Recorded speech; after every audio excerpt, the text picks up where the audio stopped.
Bonjour à tous, aujourd'hui nous allons créer cette page web avec un menu à gauche type sidebar qui peut s'effacer ou s'ouvrir d'une manière assez adoucie. Là-dedans nous avons différentes encres de la page qui permettent d'accéder. J'ai fait une page sur les mammifères, certains mammifères, j'en ai pris que 5. Chaque mammifère a un petit texte. Tout ça c'est issu de Wikipédia. Et un petit bouton qui permet d'en savoir plus, qui est piloté par JavaScript. Pour utiliser des données Wikipédia, il faut mentionner la page Wikipédia correspondante. Mentionner, c'est-à-dire réaliser un lien. Et en plus utiliser ce petit code CC BY-SA 3.0. Ce qui est mentionné pour leur utilisation, puisque Wikipédia est un dictionnaire mis à disposition pour tout le monde. Et en plus j'ai mentionné texte issu de Wikipédia. Voilà. Alors j'ai pas pris toutes les données forcément de tous les animaux, parce que quelquefois les pages Wikipédia sont bien remplies. Voilà, par exemple, donc j'ai fait le babiroussa comme animal, l'alpaga, la baleine bleue, le plus gros mammifère marin, le dhole et le fossa. Et à chaque fois, vous avez un petit bouton en savoir plus. Et puis, après ce dernier animal, j'ai réalisé un petit footer qui reprend exercice HTML5, CSS3, JavaScript sur un sidebar et des paragraphes cachés. Voilà, donc on va essayer de coder ça ensemble. Les vidéos seront divisées en deux parties, puisqu'il y a quand même une partie HTML5, CSS3 et JavaScript. Donc, on va fermer cette partie-là. Dans le fond, j'ai fait un petit répertoire sidebar, où j'ai fait un sous-répertoire CSS, images et JS. Pour les images, ce sont les images que je fournirai sur le site, les fameuses images de ma page. Le fichier CSS, il n'est pas créé. Le fichier JS, il n'est pas créé. Et le fichier index, on va le supprimer pour repartir de zéro. Donc voilà, donc maintenant je vais dans Visual Studio Code.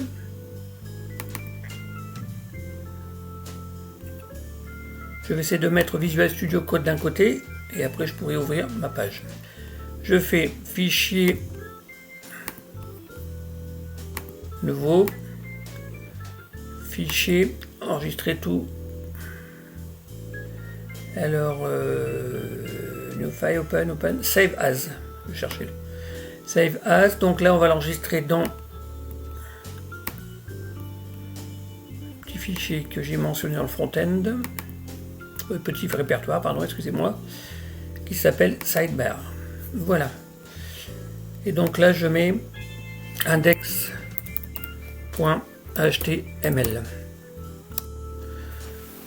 Maintenant, Visual Studio Code a repéré qu'il s'agissait d'un fichier HTML. On va commencer à utiliser quelques raccourcis.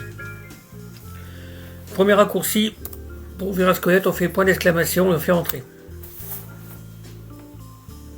Vous avez un squelette qui se présente, le minimum consommable pour réaliser une page web. Je change la langue. Ici, le titre du document, je vais mentionner TP menu gauche sidebar et paragraphe caché.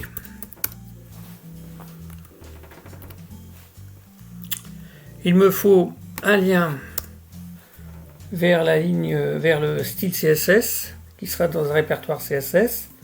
Donc je rentre link, hop, et je fais entrer link rel style sheet, h-référence, CSS, le répertoire CSS et style CSS.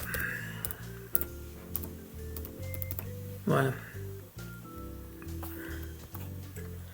Il me reste après à faire le lien tout de suite sur le script JavaScript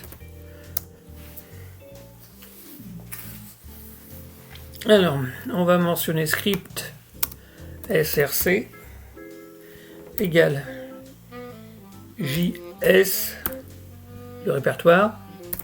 Je vais appeler le fichier JavaScript appjs. Voilà, comme ça, mes liens sur les fichiers externes, respectivement CSS et JavaScript, sont réalisés. Ce que je fais tout de suite, avant de continuer mon fichier, fichier nouveau, fichier save as, et là je vais aller chercher le répertoire CSS, style style.css,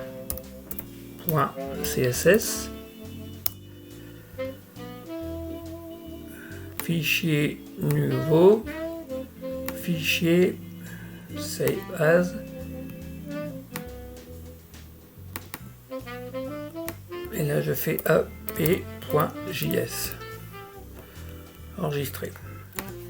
Ça, mes fichiers style et JavaScript sont créés. Alors, je reviens sur le fichier HTML. Donc, et body. Alors, le body. Alors, j'ai fait le lien. Dans le body, je fais une div header.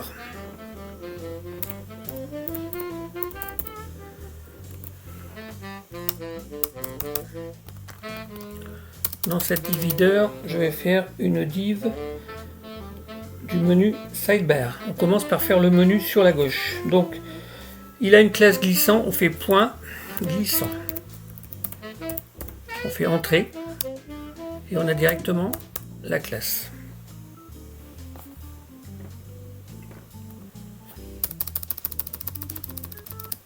Je vais en profiter pour ouvrir le fichier correspondant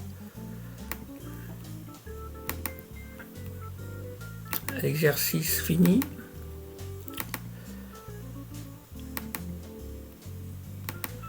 Pour qu'on ait une approche du dessin et des explications. Enfin, du design de la page et des explications.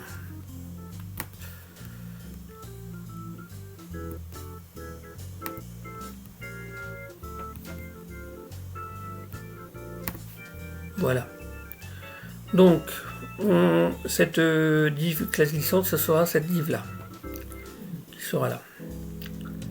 Après, dans cette div glissante, on va y mettre les deux boutons. Alors, je vais quand même faire un commentaire. On est vraiment commentaire HTML, bien sûr. Donc, création de la div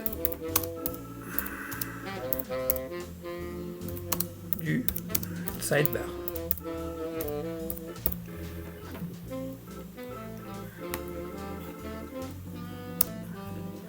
Ensuite, je vais créer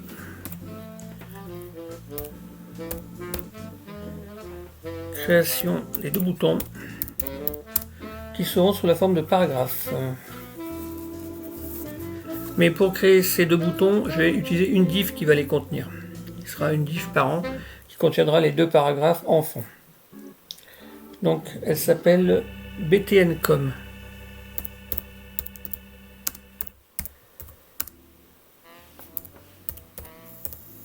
Le btncom est bien sûr sa classe.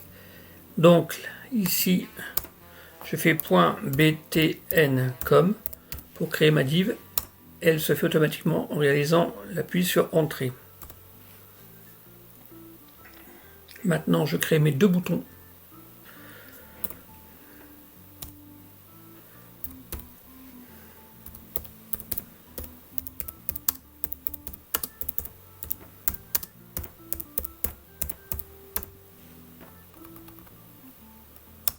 Les deux boutons sont le paragraphe avec une classe ouverte et le paragraphe avec une classe fermette.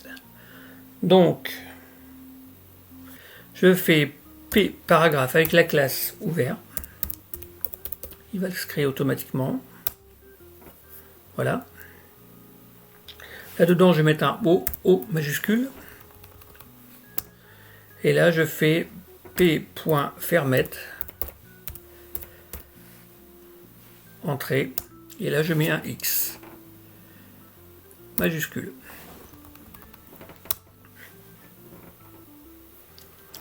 Alors, pour cette partie, la div classe glissant, la balise fermentée là. Et pour la div classe btn.com, la balise fermentée ici. Donc ce qu'on va faire, on va resserrer cette div.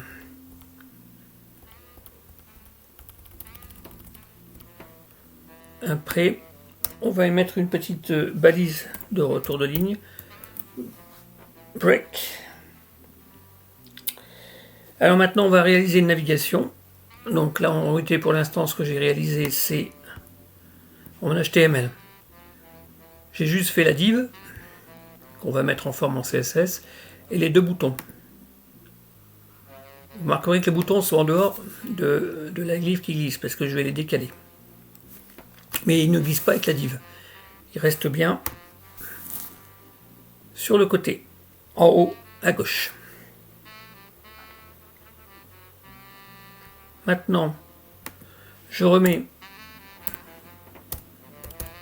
un petit commentaire. La navigation avec son UL, avec sa balise nav, enfin ses balises, on va mentionner, balise nav, UL, LI.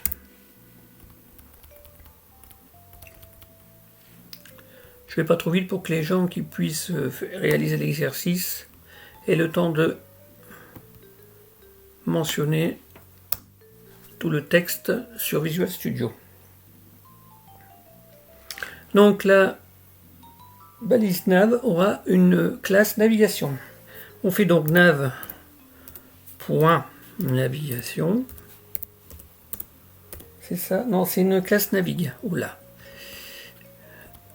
Nav, classe navigue. Voilà. La balise UL, elle se crée. Et là maintenant, nous allons réaliser.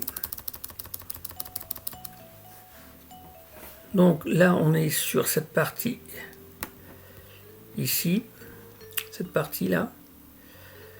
Donc, on va faire un copier-coller pour les 6 LI. Donc le LI, entre-temps, entre les deux, il y aura un A.onshorely, la classe. Voilà. Alors vous avez vu, hein, j'ai juste fait A.onshorely. La classe est automatiquement... Comme nous allons aller chercher des encres dans la page, il faut remplir les hash références d'un dièse. Et pour chaque encre, excusez-moi, il y a un H. One. Voilà. Et là, on va, dans l'encre, on va marquer le thème de l'encre. Enfin, le thème. Le titre de l'encre.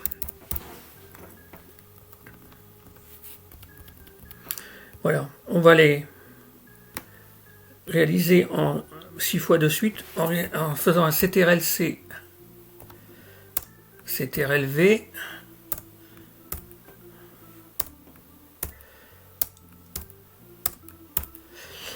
de là, ici, on modifie les différents liens vers les encres de la page. Je vais modifier les titres après aussi.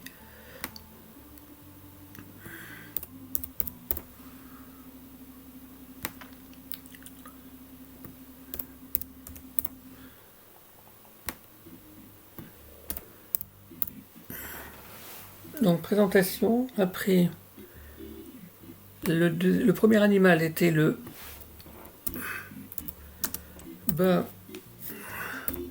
Babiroussa. Le troisième animal,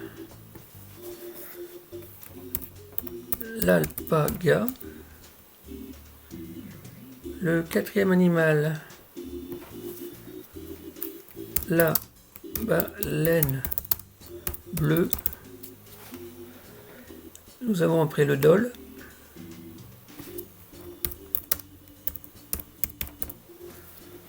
Et enfin le fossa.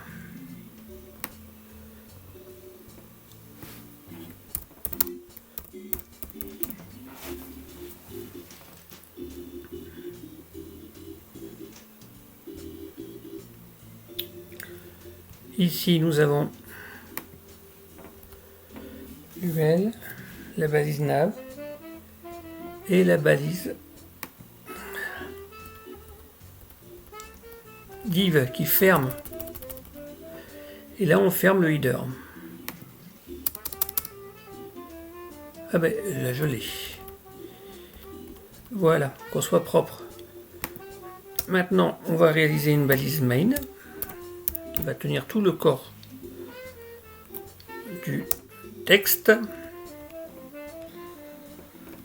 Alors, je ne vais pas copier tout le texte, de toute façon vous l'aurez dans les fichiers.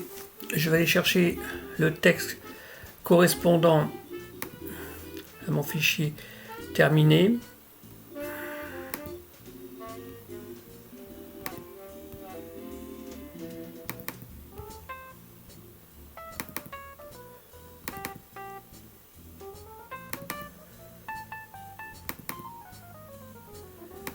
Voilà, j'ai l'index. Donc là,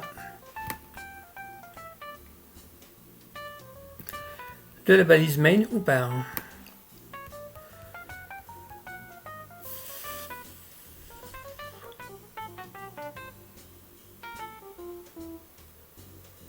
Et on va aller chercher jusqu'à la balise main. Là, j'ai pas fini. Voilà, jusqu'à la fin de la balise main. CTRL-C. Je reviens sur mon fichier. CTRL-V.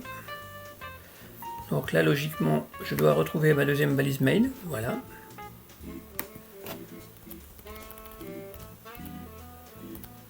Et logiquement, je dois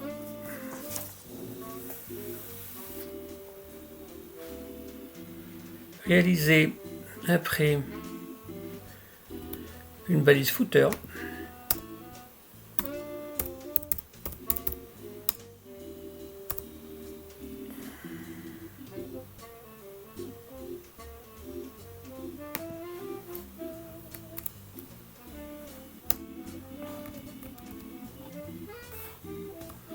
Là-dedans, je fais une div class footer, donc je fais point footer qui va me créer la classe. Et là-dedans, je mets exercice HTML 5, virgule, CSS 3, virgule, JavaScript, sous-entendu Vanilla bien sûr. Là, après, je mets un petit BR sur un sidebar. Alors, je sais pas si on dit un sidebar ou une sidebar. Et des paragraphes cachés. Voilà, mon fichier HTML, il est terminé. Vous allez voir que ça ressemble à rien pour l'instant. On va aller chercher.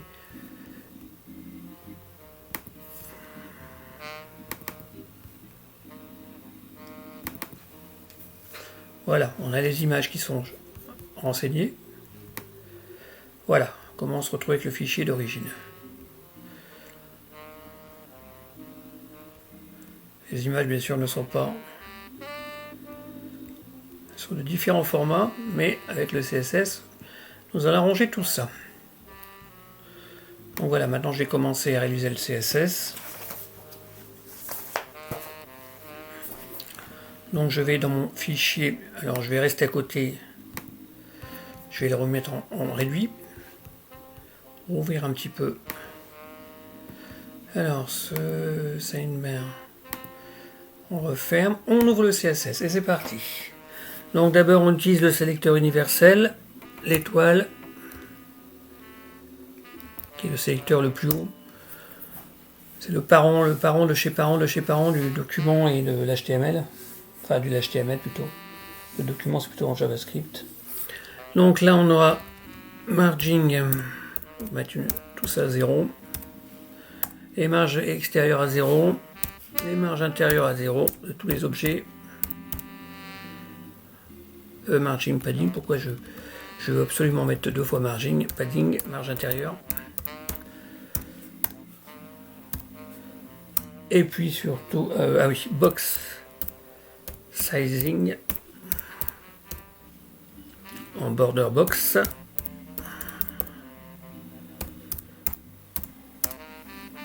Alors, border box indique au navigateur de prendre en compte la bordure et le remplissage dans la valeur définie pour la largeur et la hauteur. Si on définit par exemple un élément avec une largeur de 100 pixels, ces 100 pixels incluront la bordure et le remplissage, éventuellement ajouté. Et surtout, je vais mettre le fameux effet scroll behavior. Alors, je ne sais pas si ça se prononce comme ça en anglais. Behavior. 2 points.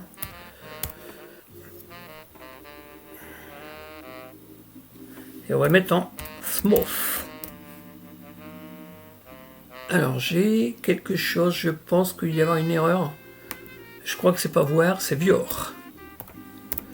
Ça doit être comme ça, voilà. Alors cet effet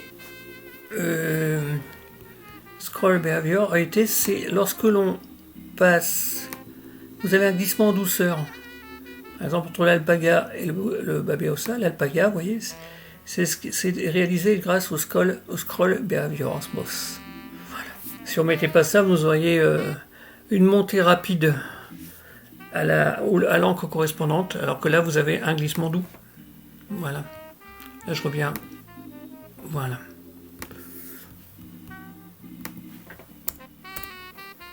Après, nous avons un body.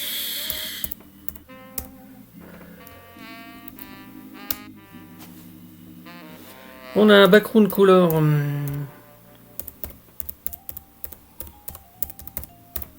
Deux points. Background color. J'ai mis un RGB.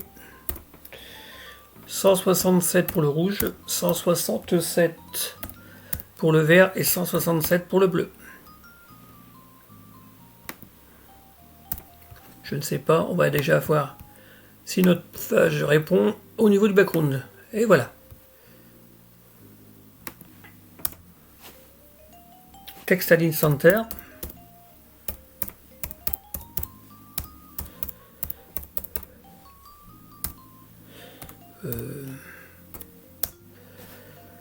Et puis font size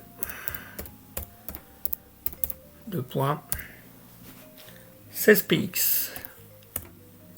Cela déterminera le rem. Donc je fais fichier save. Voilà. Les textes sont centrés. Text in center, font size 16 px. Donc 16 px, ça correspond à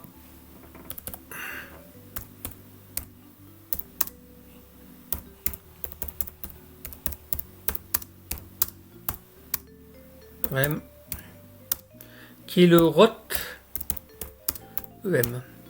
Voilà. Oups. Ne pas se tromper avec les commentaires JavaScript. Voilà les commentaires CSS. Alors maintenant que l'on a réalisé le body, on va commencer par mettre un petit commentaire ici et le fond du menu sidebar.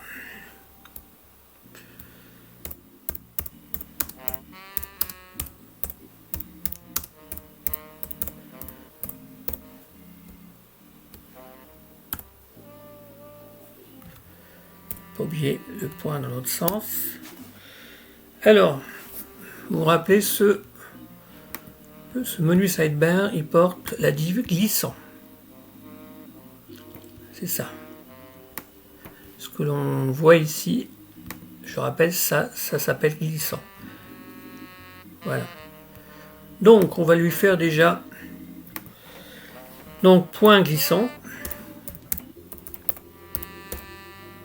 On ouvre les parenthèses. Position fixed. Pour que la div reste fixe alors que le dessous bouge.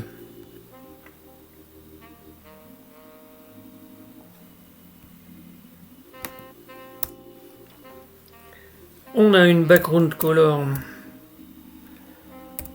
Background color, on va aller chercher les Z. Donc RGBA. Ah, RGBA, donc ça sera 121 pour le rouge, 121 pour le vert, 115 pour le bleu et l'opacité 0.7.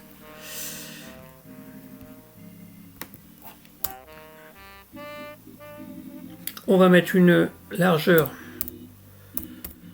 pour l'instant de 15%.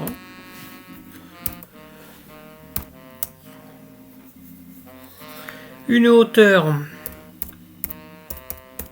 de 92 VH.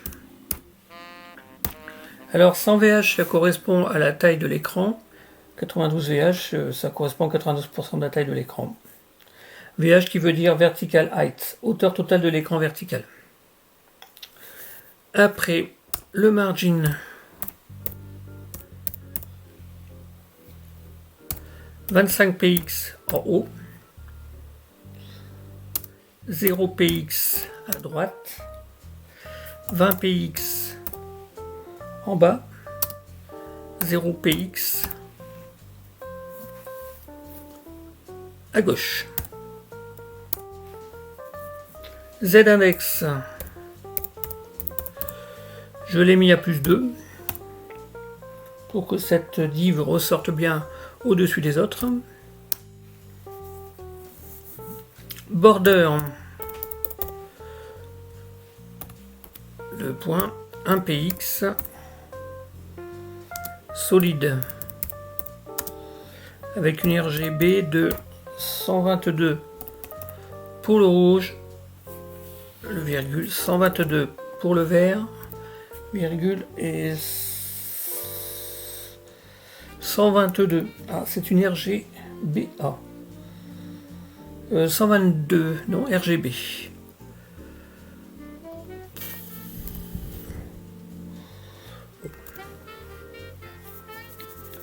Border radius.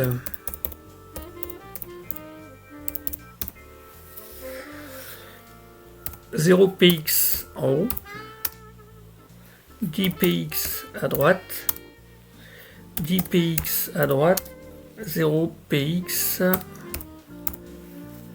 Alors en haut à droite, en bas et à gauche. Donc 0 px en haut, 10 px à droite, 10 px en bas et 0 px à gauche. Ce qui nous permet d'avoir en été ces deux bordures là. On va déjà finir de cette div glissant et on va faire une mise à jour. Transition 2.8. Donc on fera une transition sur la largeur de 2.5 secondes. Voilà. Donc en réalité lorsqu'on va passer la largeur 15% à 0%, ça se fera sous un temps de 2,5 secondes. On va mettre à jour déjà ça et on va regarder un petit peu ce que ça donne au niveau de notre fichier qui est en construction. Vous voyez déjà, on voit bien la div apparaître.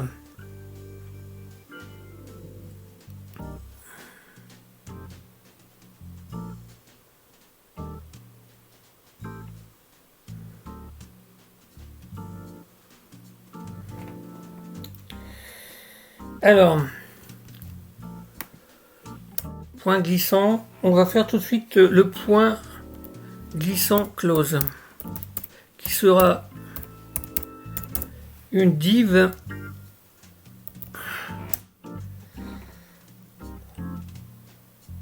ajoutée par qui sera on ajoute une div glissant close avec une classe glissant close et elle sera traitée en JavaScript.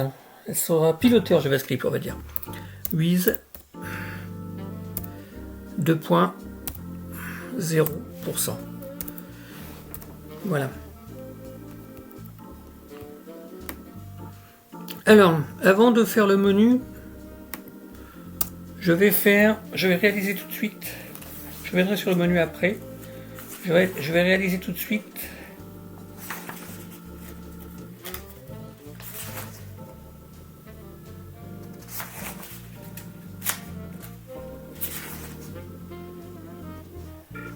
je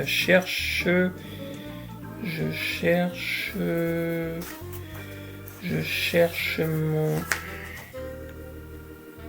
point navigue, point fermette, ouvert btn.com. Il s'appelle comment la div principale? Contenu. Je cherche le contenu. Voilà, le contenu. Je vais faire le contenu tout de suite. Donc, point contenu.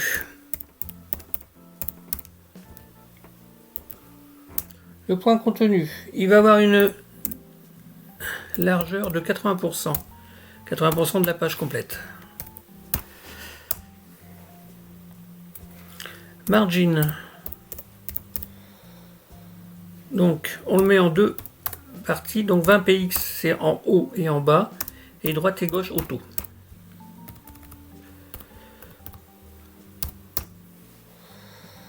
Texte à ligne. Deux points, justifié. Justifié en anglais. C'est-à-dire que la police va se placer sur le contenu de 80%, elle va vraiment coller à droite comme à gauche. Police justifiée. On va mettre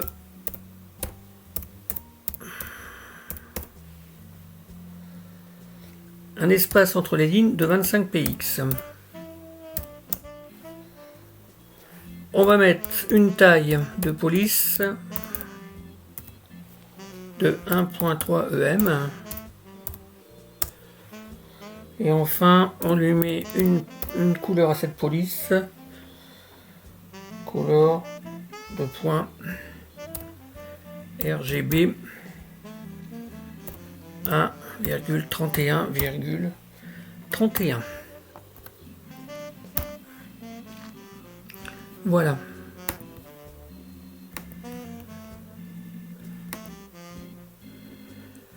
Voilà.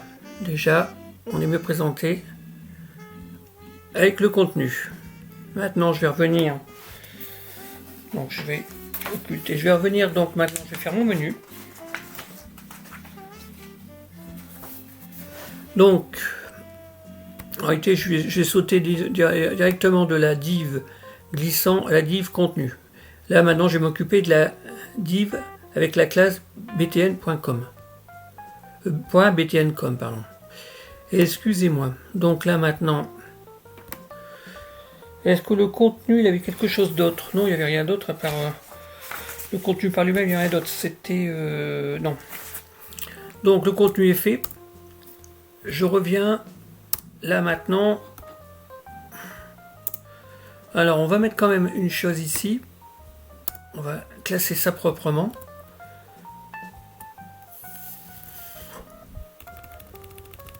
Partie principale.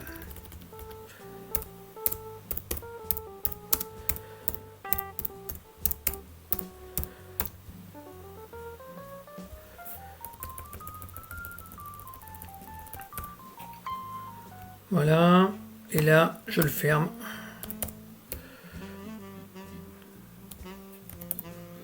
Voilà, maintenant, on va passer au bouton.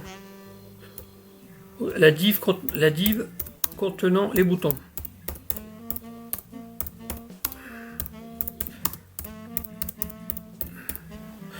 Oula. Je ne sais plus écrire bouton. Voilà.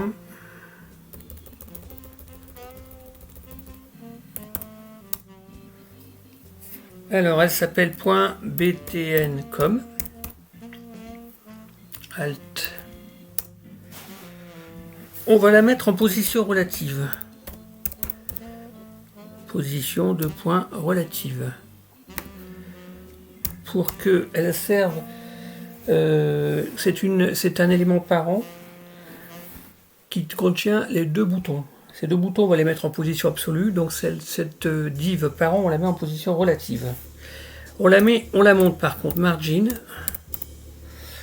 2 points, moins 44 px, c'est-à-dire on la sort du glissant. 0 px, 0 px, 0 px. Donc on ne joue que sur la marge vers le haut, la marge du haut. La marge à droite, gauche et en bas ne sont pas modifiées. On lui fait une largeur juste la même taille que les boutons, puisque les boutons ils vont apparaître l'un sur l'autre. Et le JavaScript va permettre de les présenter l'un ou l'autre, et non pas les deux en même temps. Height, 2.42 px. Donc on a une div. Alors pour voir comment se comporte cette div, on va y mettre un background red pour que vous voyez où elle se trouve. Background color red. Je fais fichier save et voilà où elle se trouve. Elle se trouve juste au-dessus du menu. Elle est sortie elle appartient à la div glissant, puisque c'est un enfant glissant, mais je l'ai sortie en mettant une marge à moins 44 px. Maintenant que l'on a vu où elle se trouvait, je vais enlever la couleur, ça sert à rien de la laisser, c'était juste pour vous faire voir.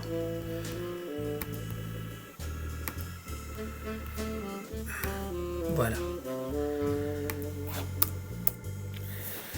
Maintenant, on va bouton pour commander pour l'ouverture du menu sidebar.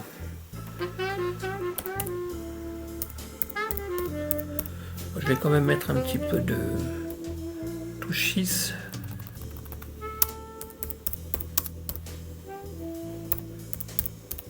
Donc c'est le bouton vert. Vous allez voir tout de suite apparaître. Donc c'est la classe point ouvert. Donc je reviens sur l'index HTML, on a bien un P classe ouvert. Classe ouvert, donc on ouvre les parenthèses. Position absolue.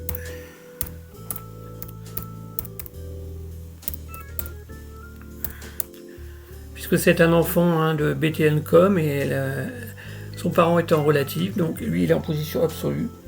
Margin top.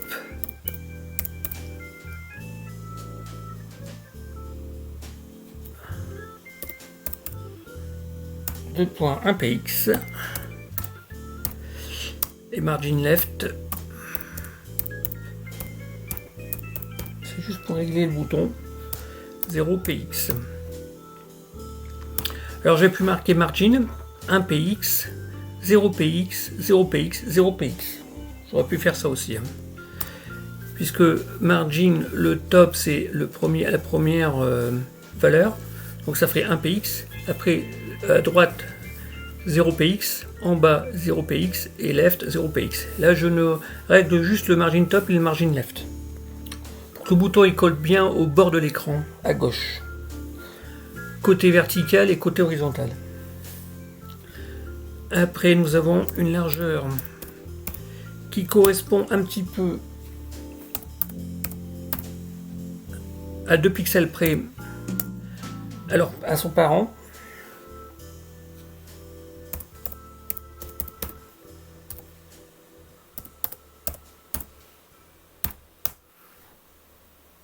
Alors maintenant un background.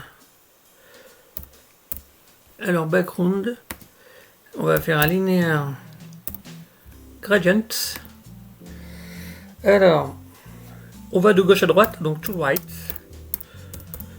Alors je ne me suis arrêté que sur ce type de linéaire gradient sur tout le code pour bien que ce type de. Alors RGB, on a oui, je disais linéaire gradient to right. Je n'ai fait que du to right dans tout le code pour que vous compreniez bien ce linéaire gradient. Sur un autre exercice, j'essaierai le type de linéaire gradient. Alors les ingrédients to white, RGBA, donc 200 en rouge, 250 en vert, 150 en bleu et une opacité de 0.7 pour la première valeur. Et après pour la deuxième valeur, donc ici virgule, la deuxième valeur ça sera RGBA et on recommence. 113 pour le rouge, 141 pour le vert, 84 pour le bleu et 0.7 l'opacité. Voilà. Le RGBA est fait. Alors là, après, il faut que je mette un point virgule. C'est fait. Visual Studio s'est occupé de moi. Je vais ouvrir un peu l'écran en 2 secondes. Voilà, pour que je puisse finir cette partie ouverte. Alors, color. 2 points RGB. Alors, 6 pour le rouge. 152 pour le vert. 250 pour le bleu. Point virgule. Border.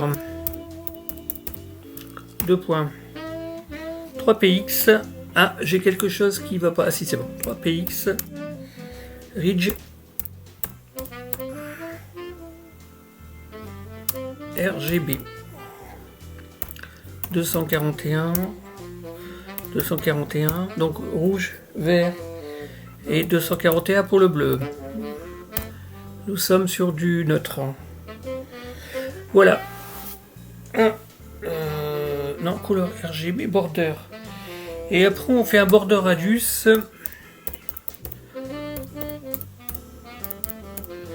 De point de 5px. Est-ce que cette partie-là est terminée?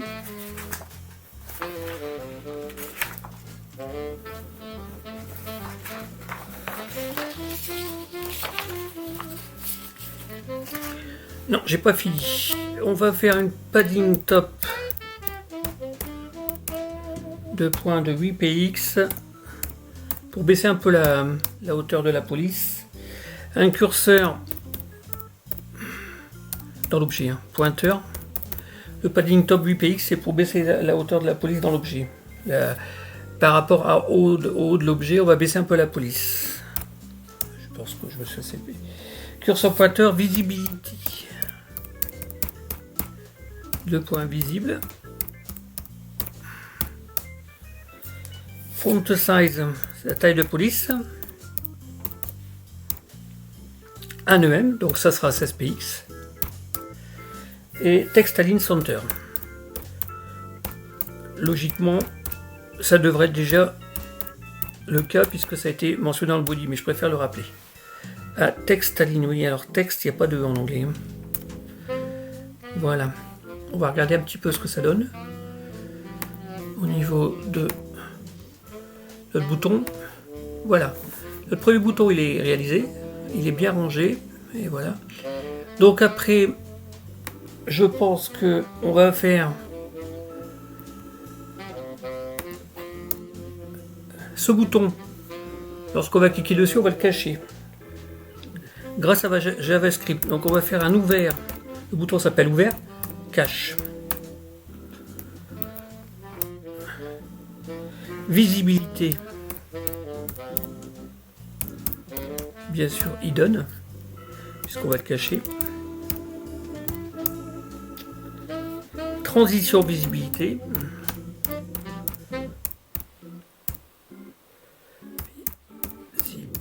Visibility. On va mettre 0.1 seconde. Très rapide.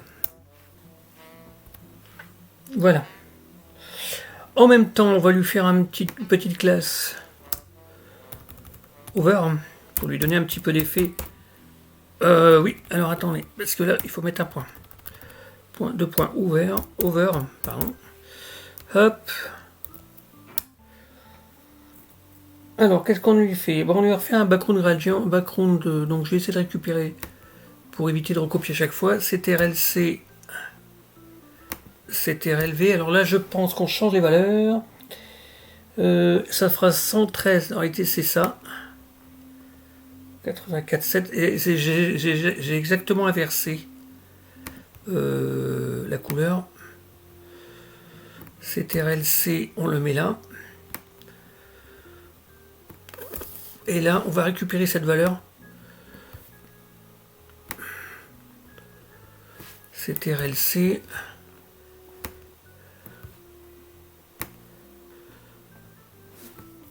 CTRL-V, voilà.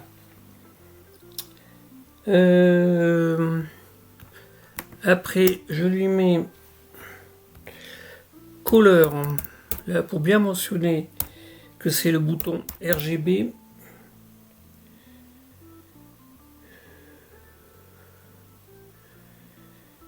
« 255, 255, 255. » Donc, il va s'afficher en blanc. Rouge 255, vert 255, bleu 255. Voilà. On a un beau blanc. Et border. Voilà, c'est là que je modifie la couleur. 3px. Ridge, je ne change pas. Border 3px, Ridge, RGB.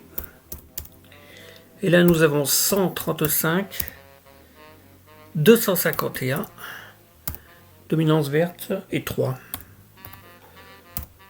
Voilà, on voit bien la dominance verte dans le... Voilà pour la partie du bouton. On va voir tout de suite ce que ça donne. Que ça soit bien rangé.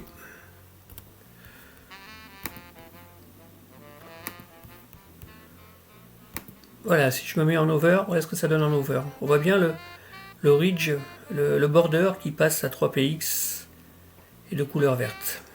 Maintenant, nous allons réaliser la partie fermette. Donc, ce que je vais faire, parce que j'ai quand même des choses qui sont similaires avec le ouvert, je vais commencer par prendre ça. Il y aura des couleurs qui vont changer, mais... Et CTRL-C, CTRL-V. Donc là, on vient sur le bouton fermer. Ici. Donc on va mettre un commentaire tout de suite. Bouton pour la fermeture du bouton de fermeture du sidebar.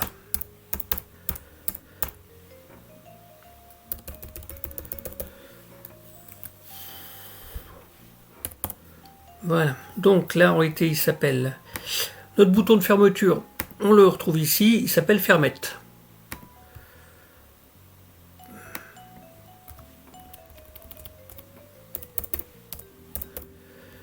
Position absolue, même place, ça sera la même taille. Background color, alors là c'est 172. Alors l'opacité ne change pas. 172 pour le rouge, 170 pour le vert, 170 pour le vert. Pour la première. Et là, pour la deuxième partie, 112 pour le rouge, 87 pour le vert, 87 pour le bleu.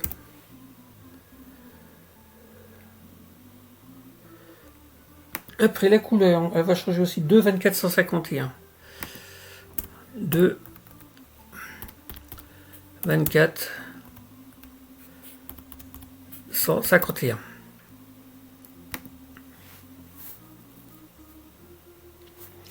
Le border, il change aussi. Ici, c'est 240. 237.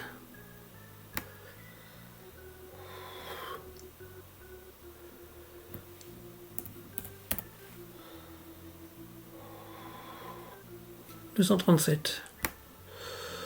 Ça change pas grand chose à ce niveau là. Le border radius 5px, le padding top 8px, j'ai mis 10px là. Donc je pense qu'il y a une petite différence entre le O et le X.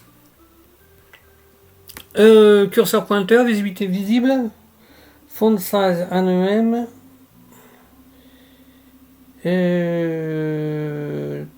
text align center, c'est ce que j'ai répété. Ouvert, alors fermette cache ici.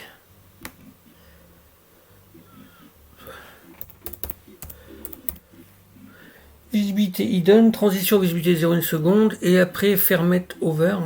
Là il y a encore des choses qui se modifient. Voilà. Fermet over, background linear, gradient to right, RGB à 194. 194 pour le rouge. 141 pour le vert. 141 pour le bleu et opacité 0,7.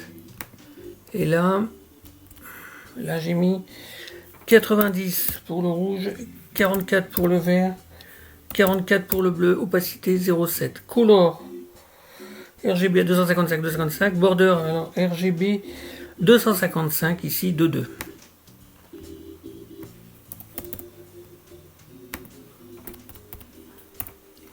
145 pour avoir vraiment une couleur rouge. Donc voilà, si je fais fichier save, alors je ne sais pas si les deux apparaissent. Voilà, les deux apparaissent. Les deux apparaissent, mais avec le JavaScript, on va se débrouiller pour qu'une partie n'apparaisse plus au lancement de la page. Maintenant, on va faire le réglage de cette partie-là. Donc, les boutons, c'est terminé. Voilà, j'ai bien séparé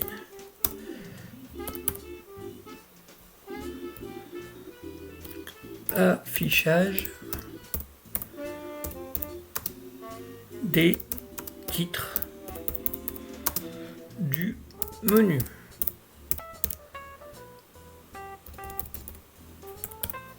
Voilà.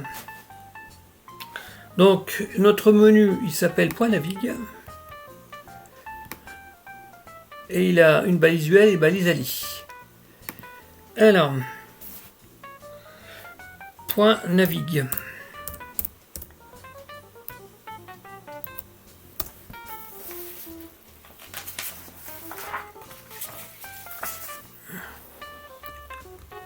With 100%.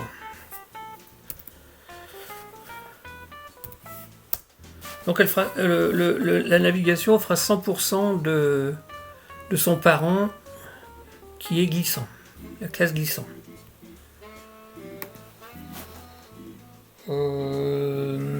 Visibilité visible.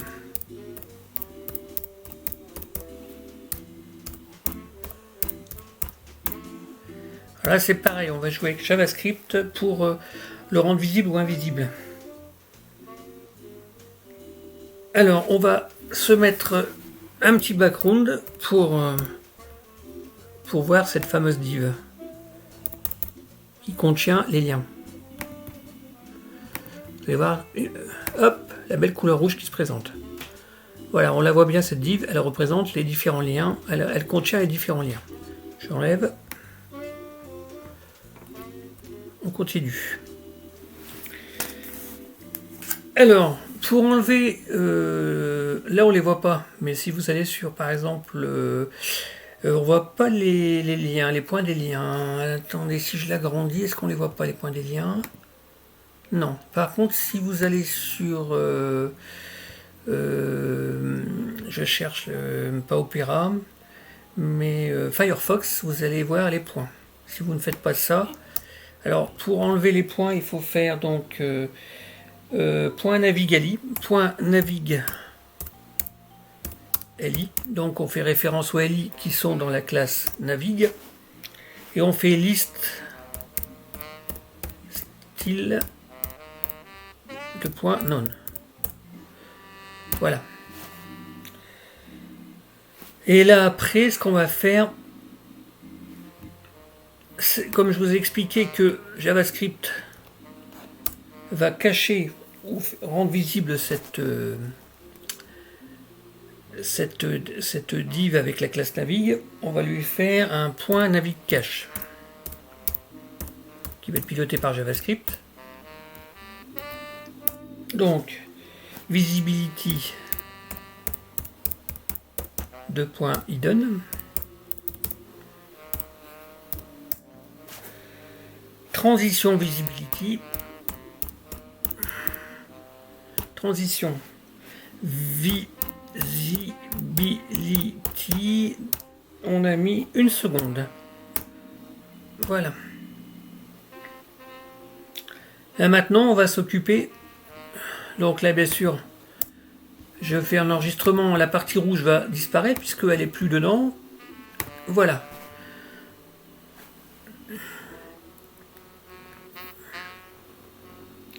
Maintenant, ce qu'on va réaliser, c'est le traitement des liens, qui sont les encres. Est-ce que j'ai bien mis H-référence? Oui. Voilà, avec la classe. Le traitement des liens, donc c'est en réalité c'est ça, hein, H-référence, là les différents A. Donc chaque A porte une classe qui s'appelle Anchorly. Point Anchorly. L'encre du LI en réalité, hein, ça veut dire un peu. Hop. Alors, pour aligner sur la unité des éléments d'une liste à puces, on fait un display inline block.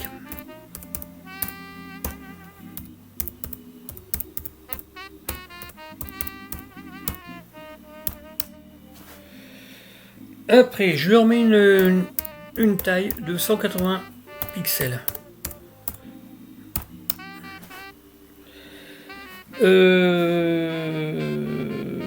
Texte décoration, c'est-à-dire pour enlever la barre du dessous, 2 points none.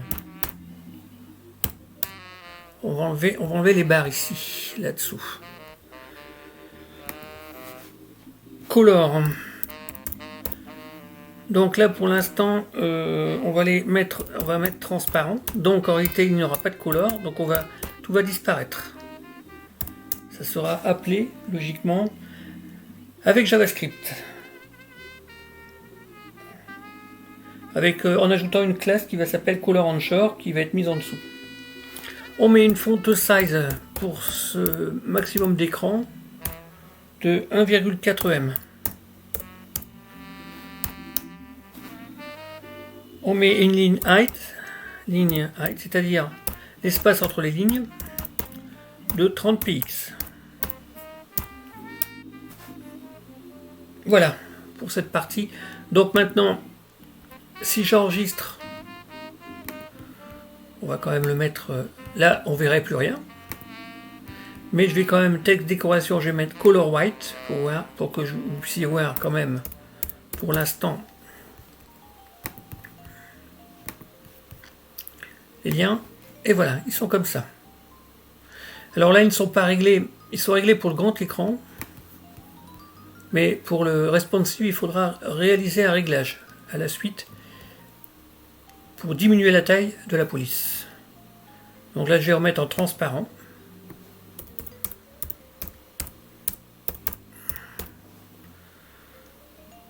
Alors, après, on va réaliser un Anchorly over. Donc, point Anchorly. Anchorly, 2 points over.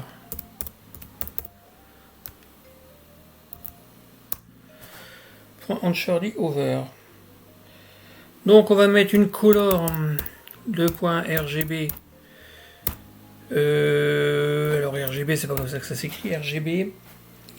Donc 55 rouge, 55 vert et 92 bleu. Voilà. Ah, il y a une virgule de trop. Là, on met un point virgule.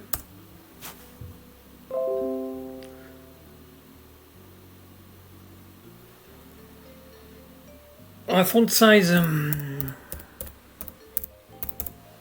de point de 1.5 EM. Et à font weight, on agrandit un petit peu l'épaisseur de la police avec bold. Voilà. Et là maintenant, cette fameuse classe qui va permettre la couleur au lancement de JavaScript, .color onshore, en ajoutant cette classe à la classe onshore, li, color onshore, color 2 points RGB Alors j'ai mis 226 pour pas faire un rouge, pour pas faire un blanc 223. 223. Ça ne fait pas tout à fait un blanc, un peu un blanc gris un peu. Voilà. Donc maintenant on va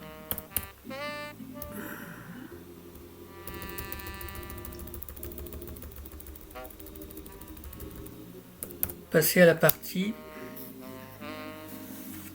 titre paragraphe. Donc on va. Donc maintenant si je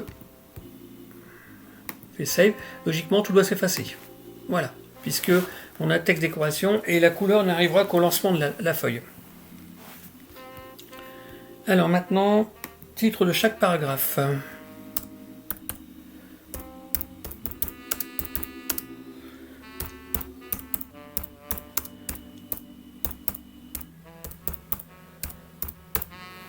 J'en ai mis de trop.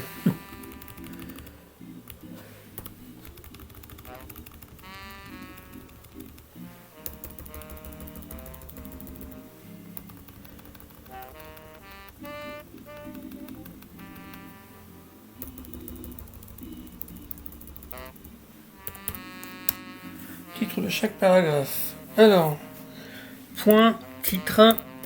Alors, paragraphe, j'ai mis une majuscule. J'ai voulu faire du camel case sur du CSS. Pourquoi pas? C'est pas interdit. Donc, là, on descend. Contenu, on a fait le contenu, on l'a fait tout à l'heure. Quelques mammifères.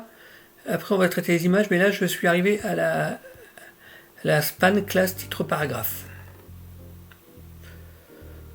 Donc, on lui met une font size de 1,4 m. Ah, oula. Je ne sais pas ce qu'il a voulu mettre.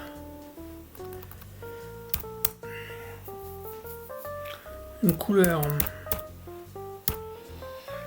RGB de 34 rouge, 34 vert, 87 bleu. Font wide. Donc là j'ai mis un chiffre 700.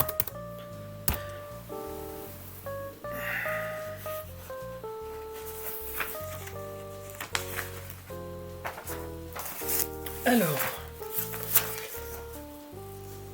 annotation Wikipédia. Vous avez vu, il y a ici dans index HTML, j'ai fait le paragraphe, après j'ai une classe wiki et une classe Onshore Wiki. Donc on va traiter ces deux petites classes. Donc point wiki.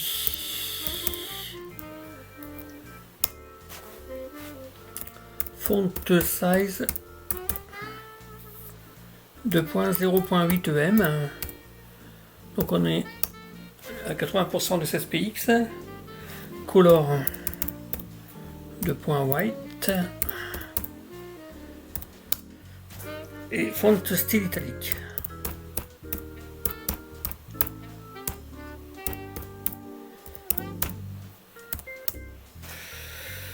Alors là c'est bon, donc là je resserre. Alors je vais quand même mettre un petite séparation pour que ça soit propre. Là on a une barre de finition. Hop. Et là on marque annotation Wikipédia.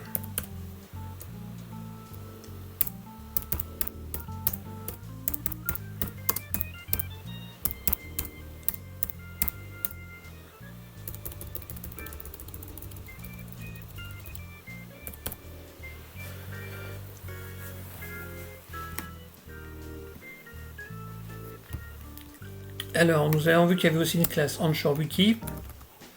Point Onshore. L'encre qui envoie vers les pages wiki, si je me souviens bien. Je ne sais plus, je vais regarder. Texte issu de les mammifères. Oui, c'est le A classe. H référence, voilà, classe. C'est bien l'encre. Hein. C'est là qu'on va modifier cette partie-là. Donc, alt. Alors, texte décoration. Oui, oui, on est dans le lien. Hein. Deux points. Pour enlever les petites barres qui se trouvent sous les liens, hein, qui se trouvent ici. Là, les petites barres bleues. Et on va lui mettre une couleur yellow.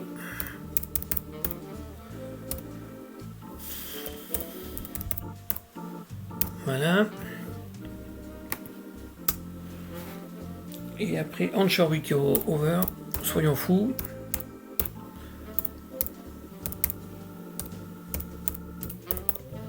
Ah, à chaque fois j'oublie de faire le petit point, ça va pas le faire, sinon ça va pas faire joli. Ça va pas fonctionner. Onshore Wiki Over. Et là on met un color. On change la couleur. 2 points RGB. 0 pour le rouge. 26 pour le vert et 255 pour le bleu. Vous imaginez ce que ça va donner comme couleur. Ah, là, si je mets pas le point virgule. Donc on vérifie tout ça. Ah voilà, c'est déjà mieux. Donc là, les mammifères, hop, c'est passe au bleu. On a un petit texte de 0UM, couleur blanche, hein, fond de style italique. Et avec le lien, texte décoration non, j'ai bien enlevé la barre. Couleur jaune, et lorsqu'on passe dessus, on passe en couleur bleue. Voilà. Maintenant, on va s'occuper des photos, parce qu'il faut que les photos soient responsives lorsqu'on va réduire la page. Alors, on barre ça.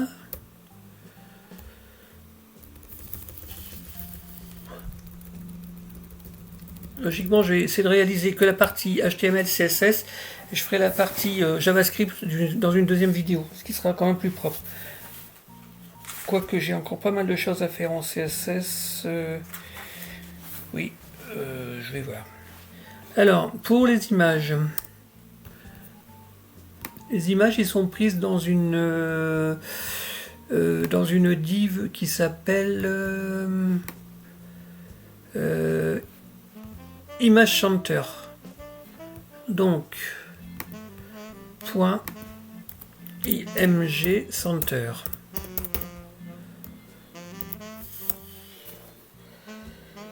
Margin 2.2px auto. En gros, il y a une marge haute et basse de 2px et droite et gauche sont automatiques. On met une largeur par rapport au body de 50%. Alors ça c'est la div qui coche à l'image. En revanche, l'image, donc image center point image img center à img, l'image de la div img center, elle doit faire la taille de 100%.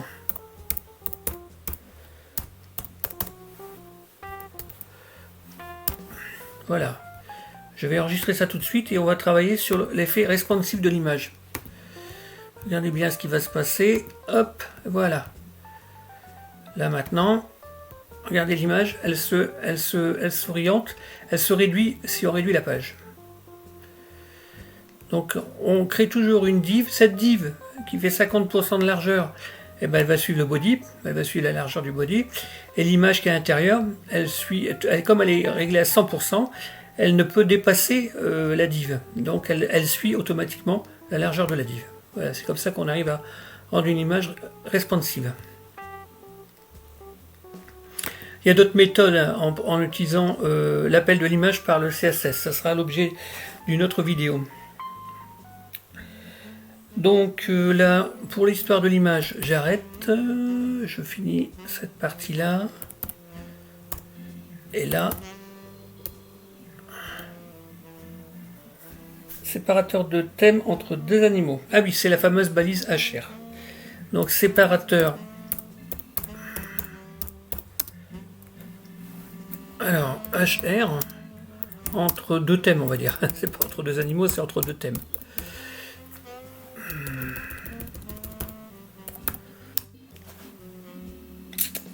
Donc la balise HR.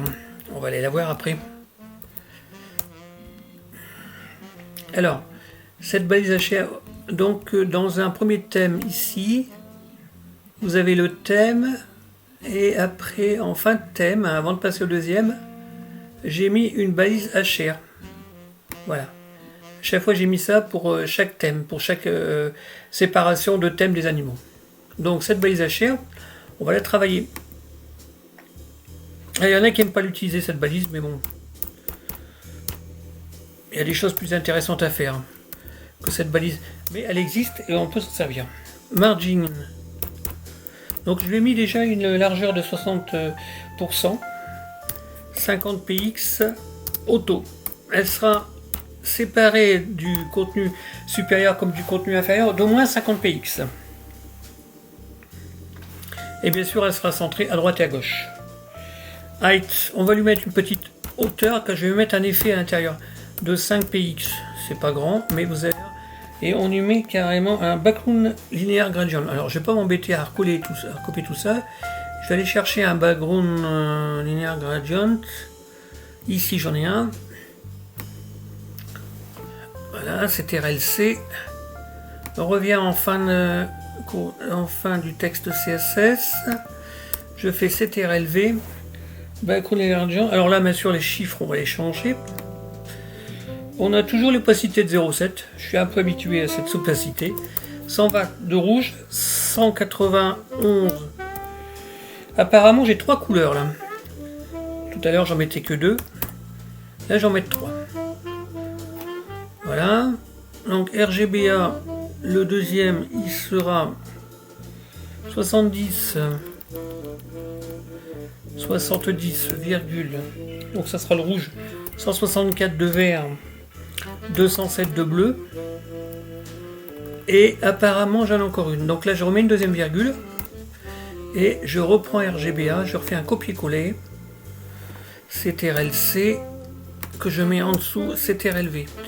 Et là on a comme couleur. Toujours avec une opacité de 0,7. De 29 pour le rouge.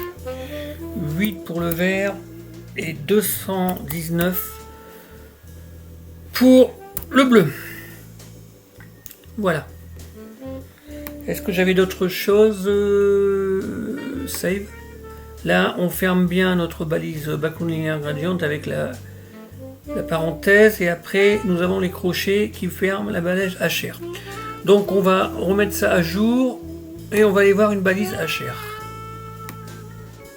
Qui se trouve ici. Ouais, j'ai mis 5 px de... Alors, vous avez donc un...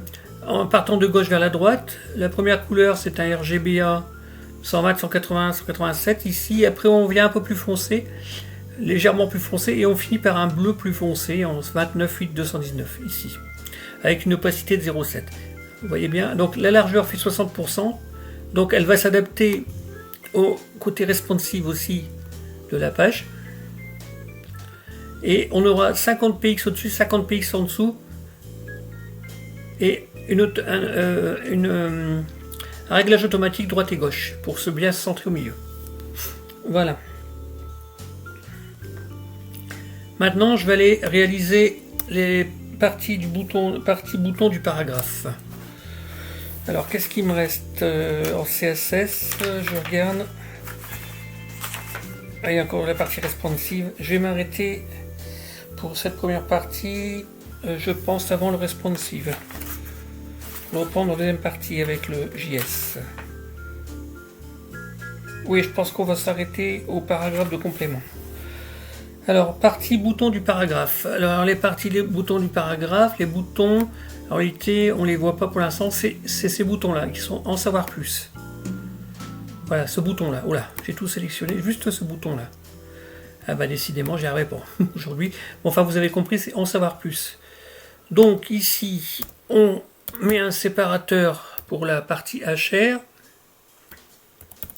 Et là maintenant on met un nouveau titre. Partie. Donc partie bouton du paragraphe. Enfin de chaque paragraphe on va dire. De chaque paragraphe.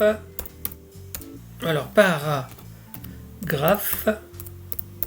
en savoir plus.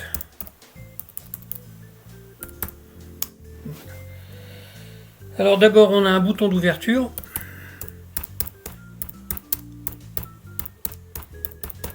Et un bouton de fermeture. D'abord, le bouton d'ouverture. Et c'est parti pour le CSS. Donc, alors, il a une classe qui s'appelle OpenP. Donc, si on cherche, donc là, dans le premier, il n'y en a pas. C'est à partir du premier animal. Voilà, en savoir plus, il a une classe OpenP et le deuxième, il a une classe clause.P. Donc, d'abord, la classe .OpenP. Alors là, dans notre cas, on a mis display inline block. Display inline block.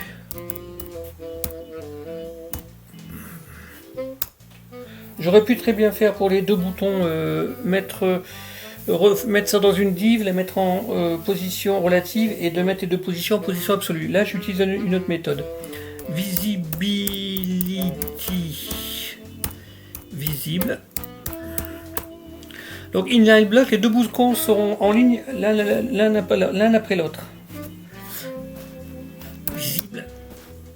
With 200 px. Ah, les chiffres ne sont pas passés. Alors attendez, je pense que j'ai dû supprimer le num look. J'ai dû mettre le num look, pardon. Verrouillage du clavier des chiffres. Background, alors bah voilà, encore un background linéaire gradient, donc on va pas s'embêter, on va faire un copier-coller de ça. CTRL-C et on va changer les chiffres. CTRL-V, background linéaire gradient. Donc on est 158 ici et toujours 0,7 en bois cité. Hein. Change pas une équipe qui gagne. 158,160,158 pour le bleu. Et bien là j'ai mis 3 couleurs là aussi.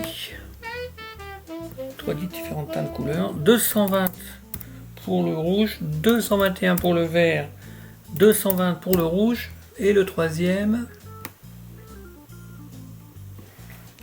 158, 160, 158. Oui, en gros, c'est une couleur qui diffère au milieu et deux couleurs extrêmes sont les mêmes. Après, j'ai mis une couleur de texte RGB 40 pour le rouge, 134 pour le vert, 40 pour le bleu.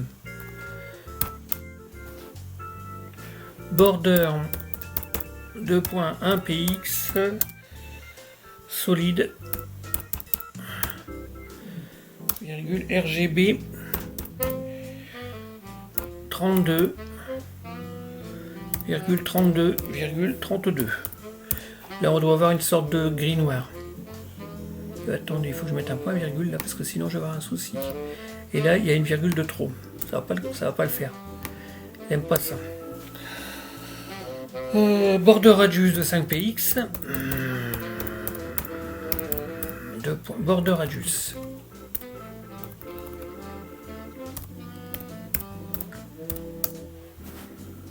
Et le texte à ligne. Center.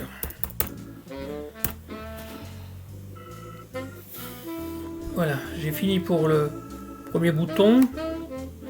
Alors texte à ligne center, hein, normalement, ça devrait être déjà réalisé par le principe de la hiérarchie des parents dans le body, mais je préfère repréciser. Alors en savoir plus, ça se présente comment? Elle n'a pas réagi. Oui, parce que j'ai pas mis le point. Vous voyez comment on se fait piéger en CSS? Point open. Si on ne fait pas gaffe, et là ça va aller mieux. Voilà, en savoir plus, on a un beau bouton. Alors on va en profiter pour faire un over, je pense. Voilà. Point open 2 points over pour réaliser un petit survol. Alors qu'est-ce que je modifie? Background color. Background color RGB. 8 pour le rouge, 218 pour le vert et 8 pour le bleu. Et aussi une couleur RGB 87, 85, 85. Voilà.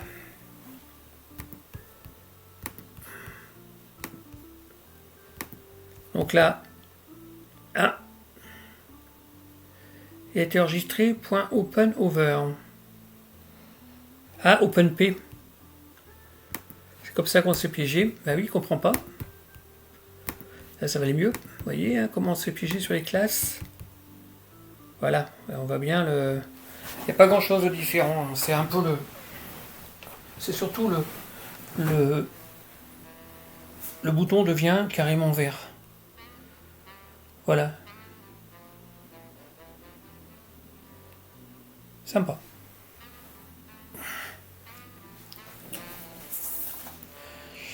Mais vous avez vu, comme j'ai réalisé un linéaire gradient au départ sur le bouton avec 3 couleurs, lorsque je mets un background color, il garde quand même ce côté linéaire gradient. Puisque la partie du milieu, elle est plus claire, hein, et la partie en mettant un background color, elle reste plus claire aussi au milieu. C'est assez sympa pour ça.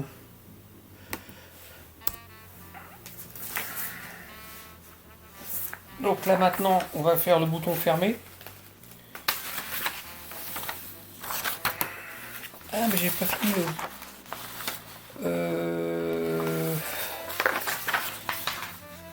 j'ai pas fini l'OpenOver. Il me restait encore 3 propriétés à réaliser. Excusez-moi. Alors, border.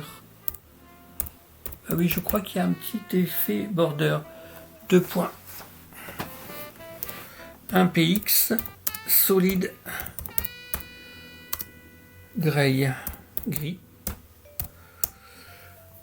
Border radius, c'est là que ça change un peu. Voilà. 2 points. 10 px. Et curseur pointeur, bien sûr.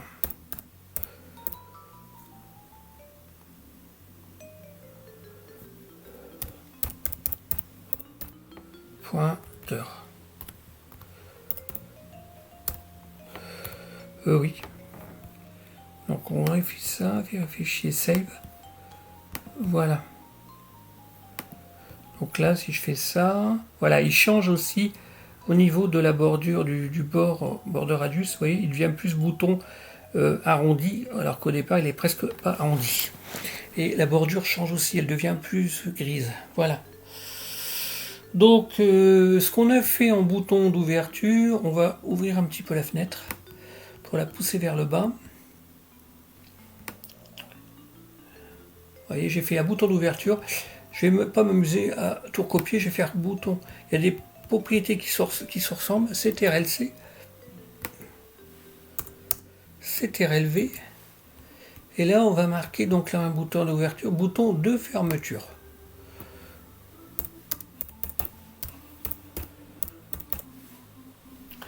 Alors, le bouton de fermeture. Display in hide block, ça change pas. Visibilité, dans ce cas-là, on va le rendre hidden.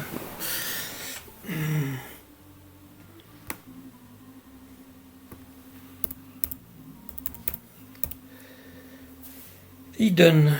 Alors, WIS 200px, ça change pas. Background linéaire, donc RGB 158, 160, 158, 07. 220, 221, 220, ça change pas. Alors, 220, 221, 158, 160, ça ne change pas. Margin left. Alors là, c'est là qui est intéressant que là, justement, je vais le déplacer pour le mettre à la même hauteur que l'autre et en dessous. Comme il ne veut pas apparaître pour l'instant, il sera piloté qu'en JavaScript. On met moins 205 px. Je me trompe pas. Hein. En réalité, ça c'est la largeur du bouton précédent. C'est la place, la largeur du bouton précédent.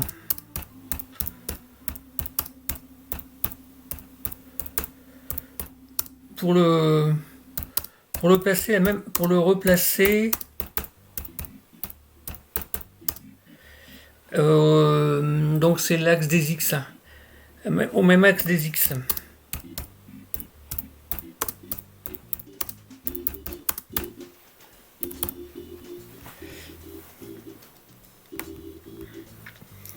Une couleur RGB 141, donc là ça change. 141, 149, ça c'est donc la couleur du texte, 13.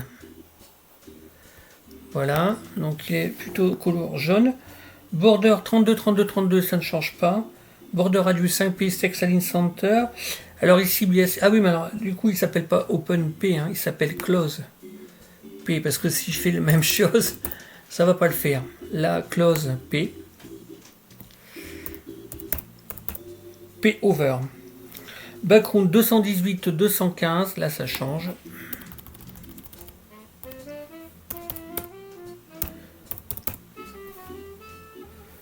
,8.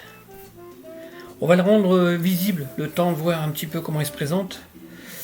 Couleur RGB 87, 87, 87, border IPX solide, d'IPX, curseur pointeur.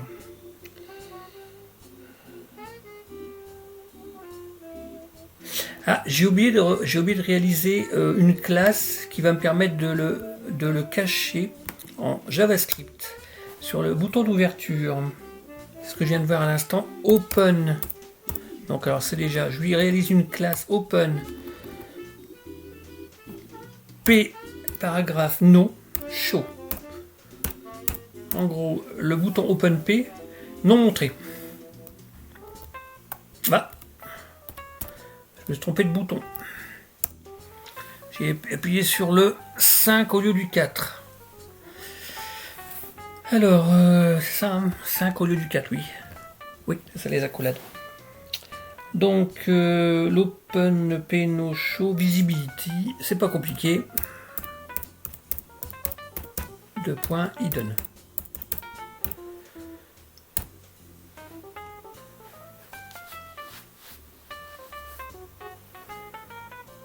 Et là, je vais m'arrêter sur ces deux boutons. Close P.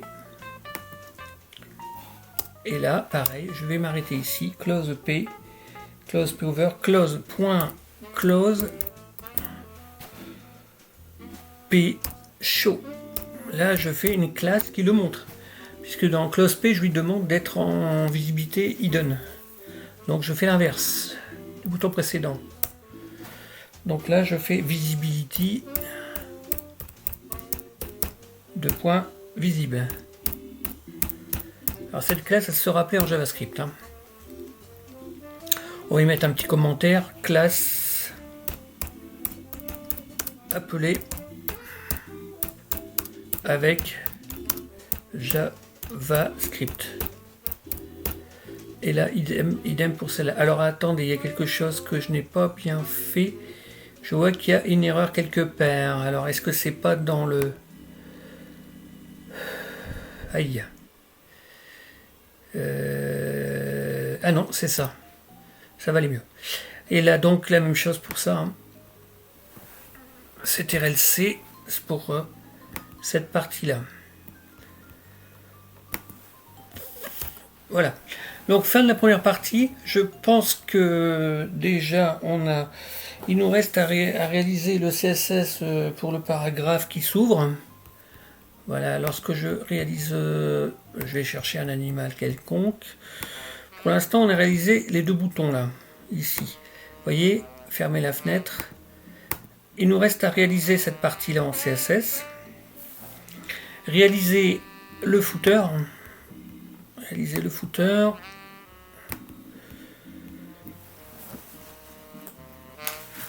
Et puis les différentes parties responsives, puisque vous voyez que quand j'ouvre en grand,